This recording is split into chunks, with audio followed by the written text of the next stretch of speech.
దేవుని నమ్మినవాడు మోసపోడు, దేవునికి పిలుపుకు లోబడినవాడు దివాళా తీయడు, దేవుని వెంబడించేవాడు నష్టపడడు, నాశనానికి వెళ్ళడు.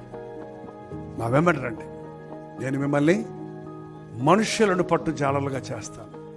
ఈ లోకం అనే సముద్రంలో అనేక మంది మనుషులు కొట్టుకుపోతున్నారు, అనేక మంది మునిగిపోతున్నారు, అనేక మంది నాశనం అయిపోతున్నారు.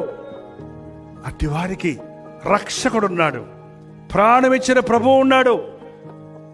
నీ పాపాలను బట్టి నీవు చావక్కర్లా, నీ వ్యసనాలను బట్టి నీవు నాశనం అయిపోక్కర్లా, నీ సమస్యలను బట్టి నువ్వు కృంగిపోనక్కర్లా. నీ కొరకు ప్రాణమిచ్చిన యేసు ప్రభు కృంగిన వారిని లేవదీసేవాడు, బలహీనులను బలపరిచేవాడు, పాపులను క్షమించేవాడు అన్న సత్యమైన